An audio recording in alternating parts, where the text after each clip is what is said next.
Good evening, Calvert. Welcome to the second part of Martin's Simple Sourdough course. And don't forget our hashtags.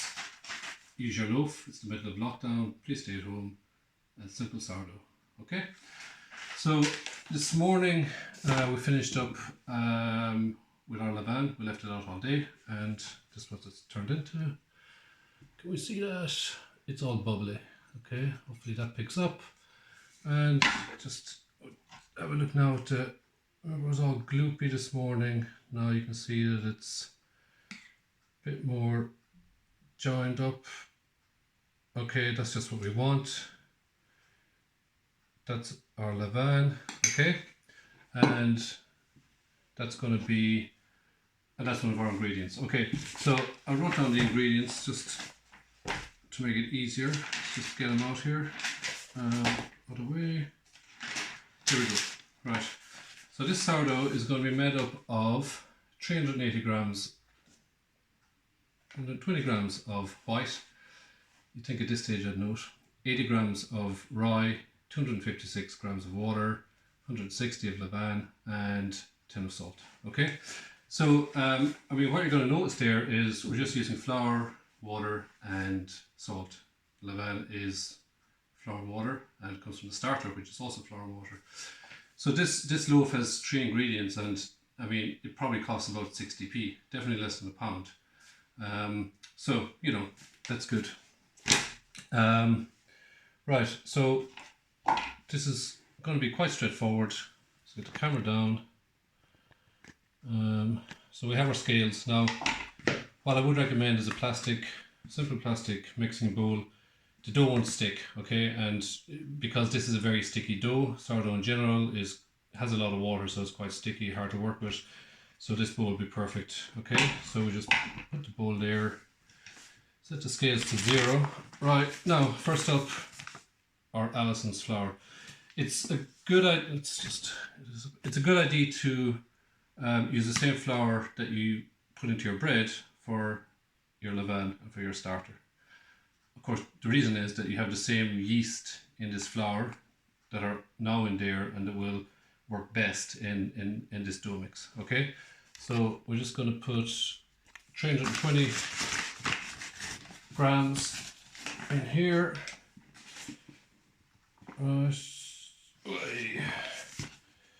Too much. Right, let's take out a bit. There we go. 320, right. So 320 of white. Now this is a rye loaf, so there you go. Some rye flour, wholemeal. You can get white. It's not the same. So this will give it a nice kind of brown look and a nice taste. And so 80 grams of that. So in total we have slightly too much. In total we have 400 grams. There you go.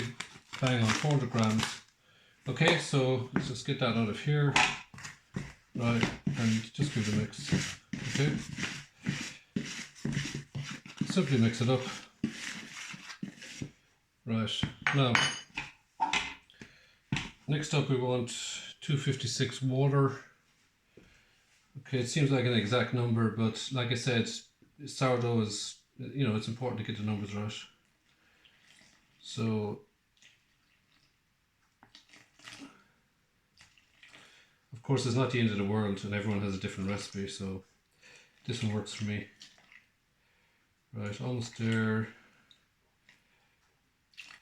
There we go, exactly 256, right? And we're going to put the levain on top of that. Okay, 160 of this. Okay, so let's go. 160. Okay, a bit more, to be honest, I don't mind. It's 165. Okay, so right, so now we have this mix, okay? Now we haven't added the salt, and the salt doesn't get added on to the next stage, okay? So now what you want to do is you want to mix this up, okay? So mix away, and the important thing here is to get all the flour hydrated. Okay, so just mix away, and you can very quickly see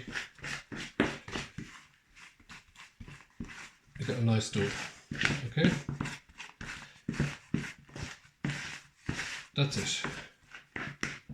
Okay, now again, always wash your hands before you bake, especially in these days. Okay, so there we go. Right, so that's what it looks like. That's the consistency. Can't go wrong. Mix it up. Okay, so now the idea is that we put this to one side, cover with a cloth. Okay, so let's get this back up. So the idea of covering with a cloth obviously is to stop it from drying out. Okay, just stop the top from drying out. So cover with a cloth, leave it there. Well, let's leave it over here. Okay, and we're going to leave that sit for probably for 20 minutes tonight. But you can let it sit for anything up to 2 hours, and this stage is called the autolyse. Okay, so what's happening now is we've left the salt out. The water starts acting on the flour and is beginning, as we speak, to turn the proteins, to break them down, to create sugars, to stretch out the glutens, you know, and you can leave this process happening for 20 minutes, 20 minutes minimum, up to an hour, up to 2 hours. I generally do it for 20 minutes unless I come home and I do a mix and you have to do a dinner or whatever. An hour could pass, 2 hours could pass, you come back, it's still okay. So, right, I have a schedule, so let's just get that up. So this is, you can just adapt your schedule, change the times, but let's have a look. Generally what you have is at 7 we do the mix, at 7:20 we're going to add in the salt.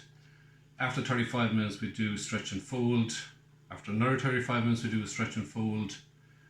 Half an hour later, pre-shape, and 20 minutes after that, final shape. Now it looks like a lot of steps, but actually each step takes 2 minutes, you know, 2 minutes max. So you have what, 1, 2, 3, 4, 5, 6, 12. You know, you're talking about half an hour of your time in total, which is not bad. Then it goes into the fridge, stays there overnight, and we bake it in the morning.